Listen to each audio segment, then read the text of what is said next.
have an idea. I know. My husband thinks the same thing. He's like, oh, where's this going? So this is the back of a bookshelf. So y'all know I'm cleaning up and getting ready for y'all. We have all of these retreats this summer, and one of the things we're going to do is tour the shop, and I want it to look nice. And I've been working on a bookshelf with a dollhouse, which has given me all of the ideas. So this is our bookshelf. This is the back. What goes right here. Hang on, let me show you the front of the bookshelf. And here's the front. So this has a solid piece, or it has this beadboard. So the beadboard is actually what's supposed to show, but I have an idea. I think it's gonna work. Let's see. So here's my shelf, and I have some peel and stick wallpaper.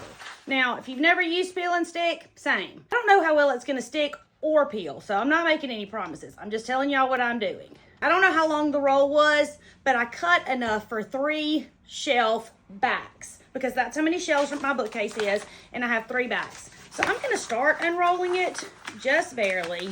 On one end, I can probably cut a whole bunch of this off, can't I? Okay, that's better. I'm gonna come to one end of my shelf. This is my idea.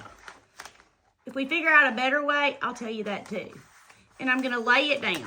I just unrolled about that much of it, just enough to get it stuck there. And then I have my little squeegee. This is the same one that I used to make the hotel keys. And I'm just gonna push it and unroll my wallpaper as I go. And all I'm doing is trying to make sure it's smooth and that I don't have any air bubbles. I just got this peel and stick wallpaper from Amazon. So far, so good.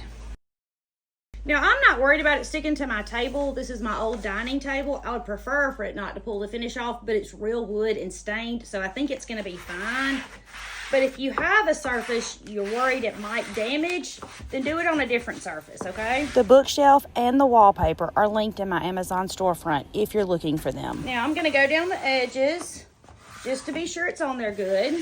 And now I have this excess to trim off. I'm just gonna run my scissors down the side of it. If I put this on there and I don't like it, and it doesn't peel off good, or if I do like it, but I get tired of it in a few days, months, years, I want to be able to take the back off and just turn it around and have a white back like it was originally supposed to be.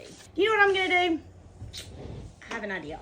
Make sure if you're doing this, you're using a dull blade, because I would not cut fabric with this after I cut this wallpaper. But it's running right across the wallpaper next to the side of it and cutting it off flat, which is exactly what I want. This is way better than the scissors. The next 2 shelves, I'll do just like this from the beginning. If you're rolling your rotary cutter backwards, like you just saw me do, make sure you're not rolling it towards you, because that is a for real razor blade. When I hired Sweet Regina, I told her there was nothing she could mess up that we couldn't fix. The only thing I would yell at her about is if she left the rotary blade open. Because one time I left it open on the floor and I walked into it, and this blade went all the way into my toe. My big toe, and I learned my lesson. So if you ever watch me with a rotary blade, you will notice I close it 100% of the time because I'm scared. Oh my goodness. Okay, here's the back of our shelf. We have finished all of our boards. Now let's go put it on the back of our bookcase and see what it looks like. Super adorable, super adorable. Okay, full disclosure, I just put the first shelf in so we could look at it. Now I have to go do the rest of the shelves.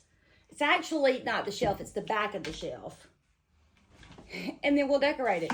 My name is Tammy. I'm your favorite sewing teacher, and I would love for you to come sew with me.